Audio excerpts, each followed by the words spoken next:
Hello guys, how are you? Como vocês estão? Tudo bem?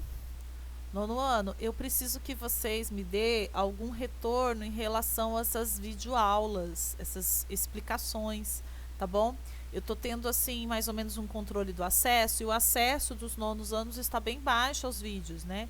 E eu preciso saber o motivo, se vocês não têm acesso ao vídeo porque vocês não têm internet, ou se não têm acesso ao vídeo porque não consegue visualizá-lo por causa do provedor, do YouTube e tudo mais.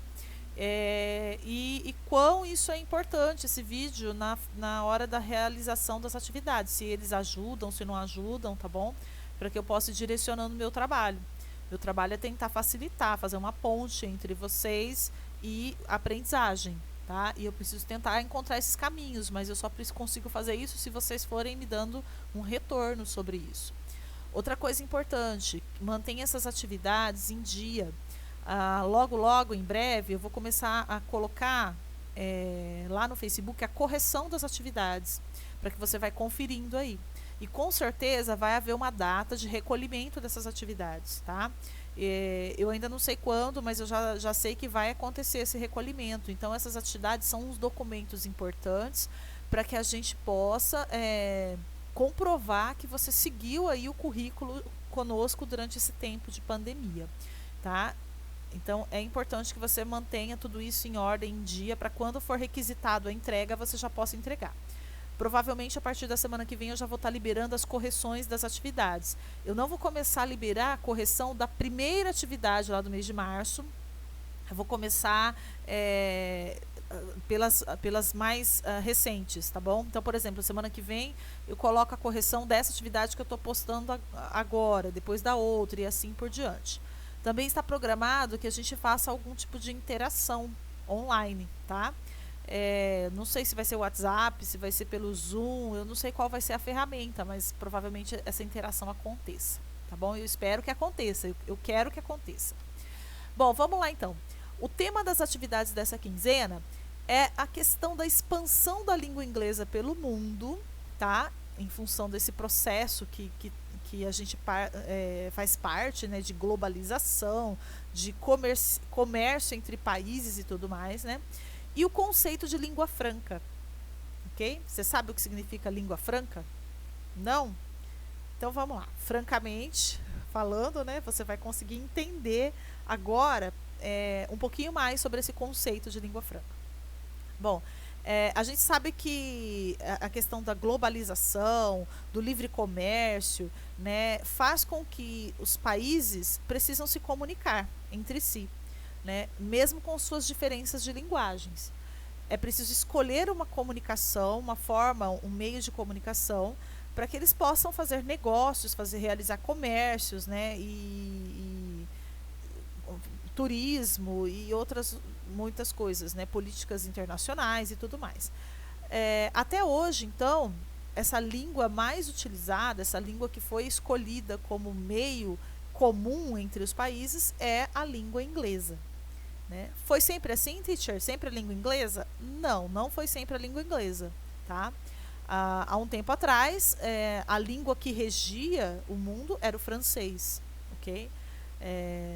O comércio era muito forte com a França, né? A questão cultural, o domínio da cultura e tudo mais. Então, era importante que se conhecesse o francês para poder se relacionar com aquele país, para poder fazer comércio com aquele país. Ok? Mas houve as mudanças, né? E com as mudanças, as novas potências, e aí você foi mudando também a linguagem adotada para poder fazer esse comércio, para poder se relacionar com essas novas potências. Professora, vai ser sempre o inglês agora, a partir de agora? Não sei, né? A gente não sabe o andamento da história, né? A gente não sabe a demanda desse comércio, dessas relações internacionais. Pode ser que seja, pode ser que mude, né? Tudo depende aí do que vai acontecer na história, ok? Bom, você entendeu mais ou menos, bem resumidamente aí, né? Essa questão da linguagem internacional, da linguagem adotada como uma comunicação em comum entre os países para que se haja uma relação entre eles, né, tanto de comércio, cultural, de turismo e de política e outras coisas. Bom, vamos aplicar isso então para aquilo que é o conceito da língua franca. Veja bem aí na sua folha, eu tenho aí uma definição do dicionário, aliás, da Wikipédia, né, sobre o que é língua franca. Acompanha comigo aí, ó. Língua franca ou língua de contrato, né, é a língua que um grupo multilingüe de seres humanos intencionalmente adota. Parou, vamos dar uma pausa aí. Bom, como assim, teacher, multilingüe? Significa que nesse grupo de pessoas, né, existem várias linguagens correntes, né, e que intencionalmente e de comum acordo se foi adotada uma única linguagem, tá? Para poder se desenvolver essa comunicação, ok? Então, esse grupo multilingüe de seres humanos intencionalmente adota ou desenvolve, né, para que todos consigam sistematicamente comunicar-se uns com os outros. Pessoal, você já brincou na sala de aula de escolher uma linguagem para poder passar bilhetinho secreto? Eu acredito que você já deve ter feito isso, né? Porque você não quer ser pego, porque você não quer que alguém entenda aquele bilhete, ou porque você não quer que o professor entenda o bilhete se ele pegar o bilhete, né? Então, essa linguagem que foi adotada por vocês é uma língua franca entre vocês lá, ok? É mais ou menos isso que a gente está falando. Essa língua é geralmente diferente de todas as línguas naturais faladas pelos membros do grupo, ok? Vamos pensar então numa situação lá. Vamos supor que eu tenha lá um chinês, um japonês, um brasileiro, um africano, um sul-africano e um francês. Eles precisam se comunicar. Eles vão adotar uma língua em comum, né, de comum acordo.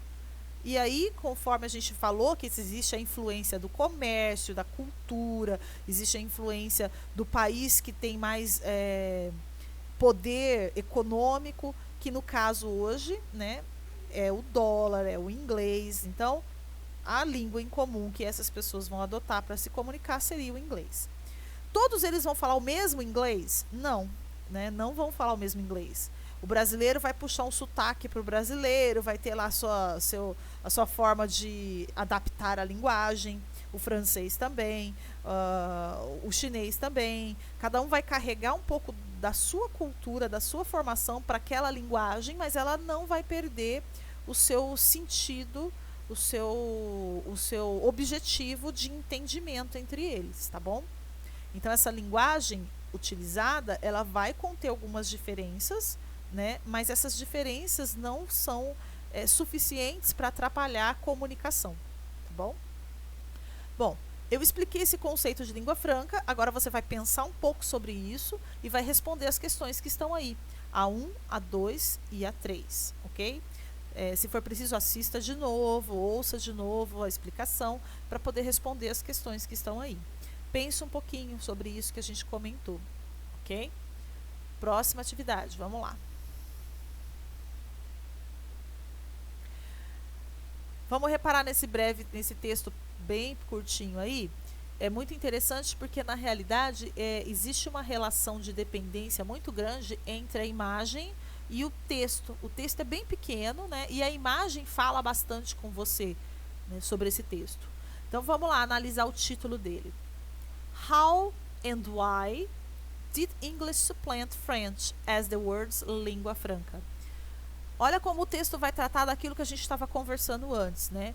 A pergunta how, como, and why, por que o inglês substituiu o francês como uma língua franca mundial, ok? Repare na imagem aqui, ó, eu tenho acho que uma rainha, né? Uma rainha segurando uma bandeirinha, que é a bandeira da França, e várias pessoas, e elas são interculturais. Repare que elas não estão se vestindo da mesma forma, né? Elas se manifestam culturalmente diferentes, segurando uma bandeira do Reino Unido, ok? Vamos ler então lá? O autor do texto está aqui no cantinho. O autor do texto está aqui no cantinho. Deixa eu tentar aumentar o tamanho desse texto para ficar mais fácil para a gente exibir ele aí. Vamos lá. O autor do texto está aqui, Nuno Marques, a data da publicação, tá? Tá aqui, ó, 20 de junho de 2017. Primeira coisa que eu quero lembrar vocês, quando for trabalhar com texto em inglês, lembra daqueles recursos que eu já ensinei, palavras cognatos, né? palavras que você já conhece, inferência, tentar entender o sentido da frase sem precisar traduzir. Vamos lá então? A língua franca is a second language that people from different countries have in common, and it makes international communication possible. It might seem like a given that English is the world's lingua franca, but how did it get to be that way, and whatever happened to French? Repare que o texto que está aqui, que foi separado para você, não traz exatamente a resposta para a pergunta que foi colocada no título. A pergunta era como e por que o inglês substituiu o francês como língua franca. E o texto, na realidade, que é um texto bem curto, né, ele é só uma introdução ao texto complementar que viria, né? Ele não traz a resposta para a pergunta, né? Ele traz, na realidade, outras reflexões. Então vamos lá, vamos observar as palavras que você provavelmente já compreendeu do texto. Língua franca, language, second language, a segunda linguagem. People, different countries, ok? Have in common, international communication possible. Ok? Tudo bem? Uma língua que é a segunda língua, não é a sua língua materna, aquela que você nasceu sabendo, né? Que as pessoas de países diferentes têm em comum para poder fazer uma comunicação internacional possível. It might seem like a given that English is the world's lingua franca. Então, já é meio que um consenso que essa língua, hoje em dia, é o inglês. Mas, how did it get to be that way, and whatever happened to French? Né? Mas como o inglês conseguiu chegar a esse status e o que aconteceu com o francês? Ok? Se você quiser saber mais, se você ficou curioso sobre isso, a fonte do texto está aqui, ó. É só você colocar lá no Google que você vai encontrar o texto completo, tá bom? Então vamos para a atividade do exercício 5. Pelo título e imagem podemos ver que o francês já foi uma língua franca, mas foi substituída pelo inglês. Correto, falamos isso, né? O subtítulo do texto traz a definição de língua franca. Marque com X a opção correta. Então, você volta no subtítulo, né? E analise as 3 opções e veja qual é a correta de acordo com o que está lá. 6. As bandeiras que aparecem, né? Já falei, aparecem na ilustração do artigo, são respectivamente da França e do Reino Unido. Explique a relação desses países com o assunto da língua franca. Faça aí, cria aí algum tipo de argumento que relacione esses 2 países com a língua franca. Coisa simples, viu, gente? Não precisa ser uma dissertação, não. É uma linha, já explica. 7. Esse exercício 7 vai ser um exercício mais para você pesquisar, ok? Pega aí o Google, dá uma pesquisada. Eu tenho aí uma lista com o nome de vários países. Eu quero saber desses países quais que possuem como língua oficial o inglês. Ok? Quais dentre esses países possui a língua oficial o inglês? Faça uma pesquisa lá no Google que você vai ter a resposta disso daí. Você vai se surpreender. Vamos lá então. Próxima atividade, mais um texto para você analisar e responder. Agora você precisa answer in English, responder em inglês. Você vai tirar informações específicas do texto, ok? Coloquei um quadro aqui para lembrar, para ajudar você, que who significa quem, when significa quando, where significa onde. Who, where, when e where.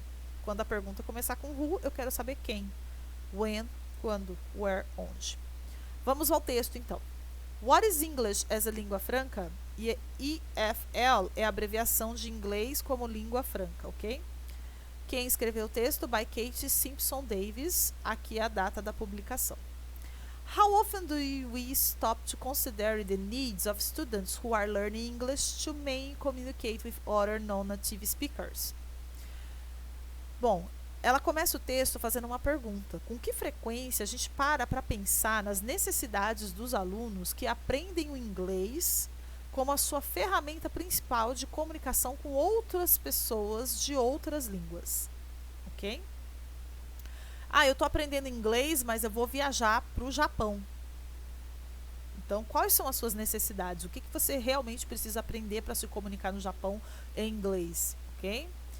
Ah, eu tô aprendendo inglês porque eu vou passar por uma entrevista numa uma multinacional, uma empresa que é multinacional, que tem vários países no mundo. Quais são as suas necessidades em relação a isso, tá bom? In this situation, English is used as a lingua franca, a common language between people who do not share the same native language. Olha só que interessante, ó, ela já conceituou a língua franca de uma forma com outras palavras, né? Que é uma língua comum entre pessoas que não dividem a mesma língua nativa, ok? Que é a mesma coisa que a gente já explicou anteriormente. So, their needs are quite different. Então, eles têm necessidades diferentes. To students who go to UK, né? Por exemplo, os alunos que vão para o Reino Unido and want to integrate with that culture, e querem se integrar naquela cultura, and so many want to sound as much like a native speaker as possible. E para isso eles gostariam, né, de falar, de parecer o mais possível próximo ao inglês falado lá, ok? Então é uma necessidade diferente, por exemplo, da pessoa que vai a turismo ou da pessoa que vai passar por algum lugar, né? Ela não tem essa necessidade de parecer, de falar um inglês tão semelhante ao inglês falado lá. Terceiro e último parágrafo. The priority for students using EFL, que é o inglês de língua franca, né? On the other hand, is to be as intelligible as possible to the people they are communicating with. Então, a prioridade para estudantes que usam a língua franca, na realidade, é ser compreensível, ser compreendido o máximo possível pelas pessoas que se comunicam em inglês, ok? This does not necessarily mean sounding like a native speaker. Isso não significa que você precisa parecer um falante da língua inglesa nativo, que nasceu lá nos Estados Unidos, mas que você precisa ser compreendido, ok? Bom, a fonte do texto está aqui, se você quiser saber mais pode acessar lá. Quais são as perguntas então que você vai responder de acordo com esse texto? A. Who is the author of the test? Lembra, who é quem, author é o autor. B. When the test was published? When é quando, published, publicado. C. Where the test is published? Where, onde esse texto foi publicado. What is the main subject? E qual é o assunto principal desse texto? Próxima atividade, ainda relacionada ao texto, você vai marcar apenas a alternativa correta de acordo com o que está lá, ok? Letra A. No native speaker in Portuguese is related to. Aí, vamos lá. A palavra no native speaker em português é relacionada a quê? No native speaker significa o quê? Que essas pessoas são mudas, não são nativas da linguagem. Qual das duas opções é a correta para explicar em português o que é no native speaker? Ok? B. EFL means. O que significa essa sigla? Aí você tem duas opções, dá uma olhada qual que seria a correta. C. What is the priority for students using EFL? Qual é a prioridade para aqueles estudantes que vão usar uma língua franca, o inglês como língua franca? Eu tenho duas opções, você veja qual das duas é a correta. O último exercício, marque true or false de acordo com o texto. As frases já foram lidas anteriormente, né? Você precisa comparar com o texto e marcar o que é verdadeiro e o que é falso de acordo com esse texto, tá bom? Pessoal, é isso. Habilidade de leitura exige paciência, perseverança, voltar no texto, ler o texto outra vez e outra vez, né? Ser um pouco de detetive, né? Seja um pouco de Sherlock Holmes, vai investigar o texto, vai procurar a resposta no texto. Isso é importante, tá? Porque se você, na primeira barreira que você encontrar, você desistir, você vai acabar não criando nem hipótese de leitura, né? Muito menos confirmar se aquilo que você pensava que está certo, realmente está certo. Tá bom? É isso por essa quinzena. A gente vai aí, nos próximos dias, começar a liberar a correção das atividades, tá bom? Bye, bye!